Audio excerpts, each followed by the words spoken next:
Father Simon mentioned that I'm making a pastoral visit.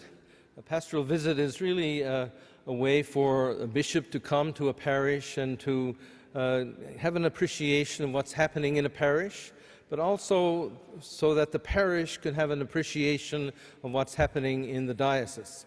So the word I'd like to use to describe a pastoral visitation is the word perspective. It comes from two Latin words, which means through the eyes of. So I come here and experience the parish experience that you have through your eyes, and I come here and share the experience of the Archdiocese, and so that you have the experience of the Archdiocese through my eyes.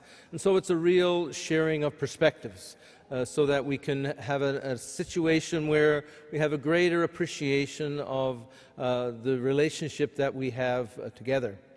And so this morning, or as I said in the introduction, we had some time yesterday where I met the Pastoral Council, Finance Council and staff of the parish, and had a great appreciation for all the things that are happening here, but most especially how people are responding to the Lord, how people are responding in terms of their own faith, and there's a real sense of a focused growing in faith. And that's a wonderful experience that I had yesterday as I met all kinds of people. In terms of the diocese, I'd like to share some of the things that I've been dealing with since I've been here. As you know, I just became the Archbishop November last year, so it was only less than a year right now. But one of the first things that happened as I came in here was the fact that the awareness of the amalgamations that were happening throughout the diocese. So the diocese moved from 65 parishes and 25 missions to 20 parishes. And so we still have generally the same number of churches, but the number of parishes has changed. And so that amalgamation of parishes is touching the whole Archdiocese, perhaps except for St. Benedict's, because you've had your own amalgamation 10 years ago when 3 parishes came to form St. Benedict's. And so in some sense, you've had that experience for the last 10 years. But the experience that you have as growing together is really the experience of the whole Archdiocese now. All these parishes are really working together to have a sense of coming together. One of the nice things that you have here in St. Benedict's is the 3 parishes came to be one parish in one church. That's not the experience for most of the diocese, where people are coming together, but they still have separate churches. And so the whole sense of growing as a parish is really an important priority in the whole diocese. Besides the amalgamation of parishes, and part of that was because of the shortage of priests, also the shortage of people who are present in parishes, and certainly the number of buildings that we had. And so all those kinds of factors contributed to the formation of these 20 parishes in the diocese. Besides that, when I first came here, it was also announced that we have a class action suit, a class action lawsuit against a number of priests of the diocese who are involved in sexual abuse. And so that's one of the things that we deal with here. The Archdiocese has been dealing with it for many years and have settled quite a number of situations. And it's really the story of the whole church in lots of ways. But it's a real an awareness that some of our priests have been involved in misconduct that really have touched the lives of many young people and many people and hurt them for their lives. And so we need to acknowledge that and provide some kind of compensation. Besides that whole class action suit, we also, as you are aware, the COVID has been with us. The pandemic has been with us now for almost 2 years, and we continue to try to deal with that. But from the Archdiocesan perspective, we have made an effort to take the restrictions and the policies of the government and the health authority and try to apply them to parishes and help out parishes to become really aware of creating a safe environment in our parishes. And so that's the reason we spent lots of time on the COVID. As well as that, especially the last summer, we became more conscious than ever of our relationship with indigenous peoples. Here in this diocese, we have one of the few residential schools that whereby the indigenous people were taken and had some time to be in the school. That experience was traumatic for them, and it continues to affect them.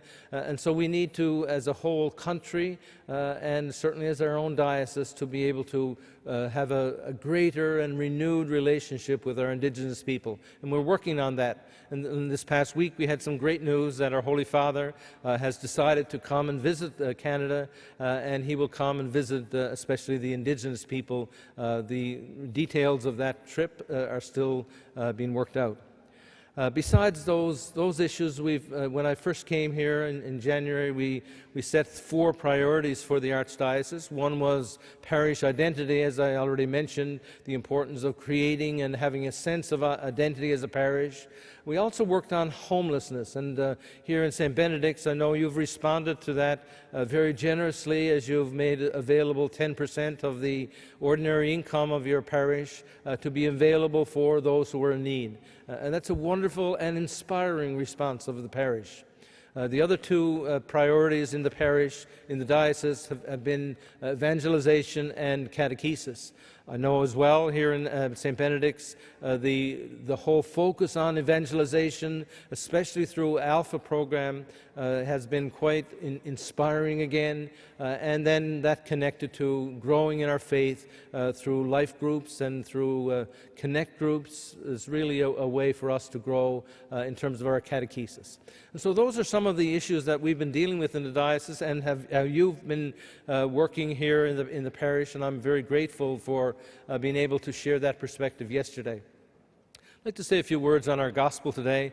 This is a wonderful gospel. It's a wonderful gospel because it's one of the few times whereby the leaders of the Jewish faith and Jesus have come together to have a real common understanding about something that was very important to them, namely the Great Commandment. What is the Greatest Commandment? And so this meant that love of God has precedence over all other religious requirements, observances, and loyalties. It's wonderful for us to see, for a small moment at least, before the great splits between Judaism and Christianity, and before the problems that they had, and the breaking up of that whole union, where we had a real sense of the union between the Jewish leaders and Jesus. And so this is a very important moment, especially in Mark's Gospel, and it's not found in the other Gospels. The Great Commandment, then, is really at the heart of today's Gospel. So what is that all about? We hear in the book of Deuteronomy, the first reading today, one of the 5 books of the Torah, sometimes we think that Jesus brought the word love into the vocabulary of the Hebrew people, but that's far from the truth, as we see in that first reading today from Deuteronomy. This declaration of God's call to love God with our whole being and our neighbors as ourselves is called the Shema, a sacred text for the Jews.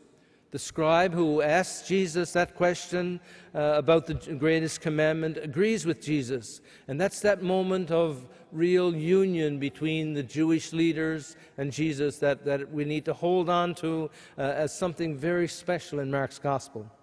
He says, yes, the Shema says to love God and our neighbor wholeheartedly, and this is the path to life in God's kingdom. This love of God requires the giving of our entire self. Love of God is shown to be authentic when it is made visible in love of neighbor. And so we're called, as Jesus says, to love God, and he really emphasizes the word all, with all our heart, with all our soul, with all our mind, and with all our strength. This means that we are to hold back nothing in loving God. And so we ask ourselves, how can we love this way? Most of us, we know, are so busy and distracted with so much coming and going. How can we even choose our priorities? But many saints, through the history of our church and our tradition, have recommended that in order to do this, we need to fall in love with God. Fall in love with God. And they go on to say that is nothing more practical than falling in love with God. And why is it practical? Because when we are in love, we know what our priorities are.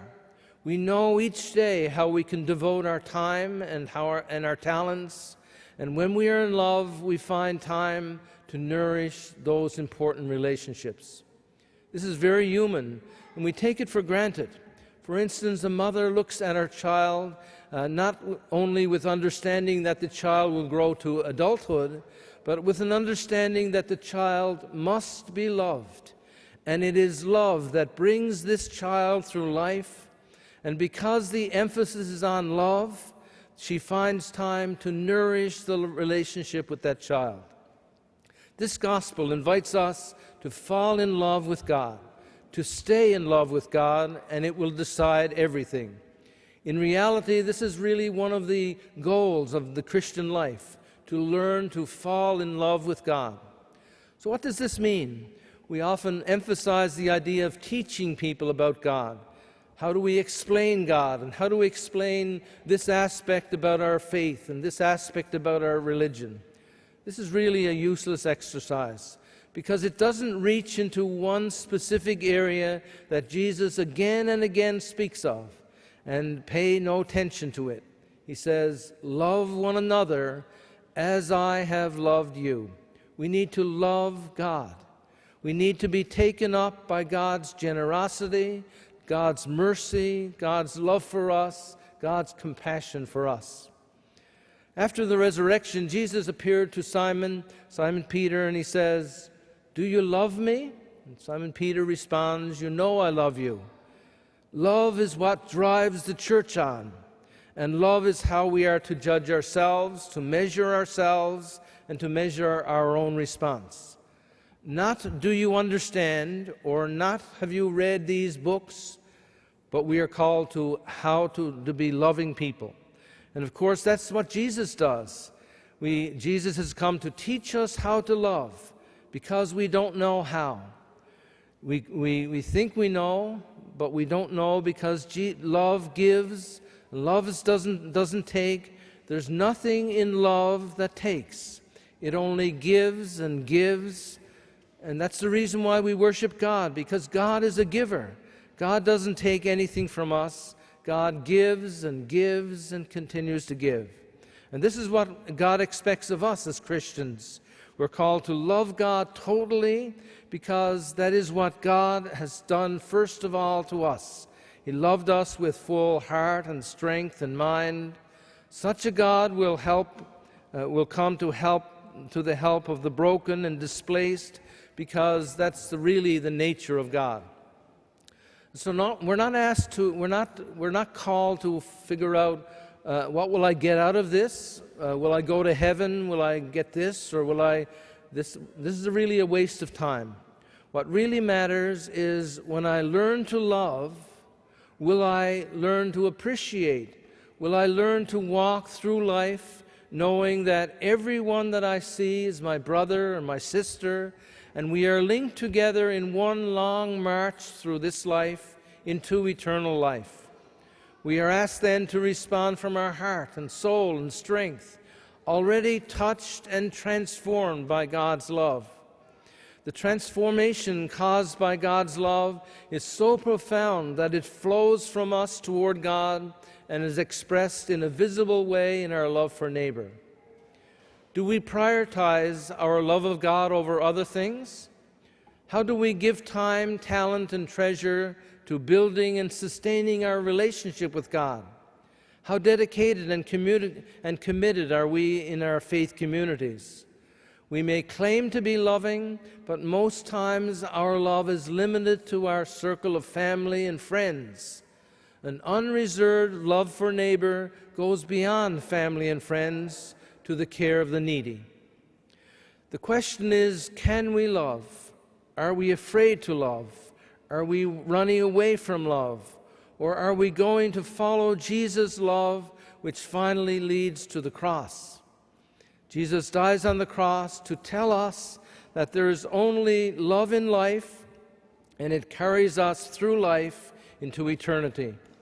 This is what God intends, that we learn how to love, that we learn how to care, that we learn how to sacrifice, that we learn how to become human beings.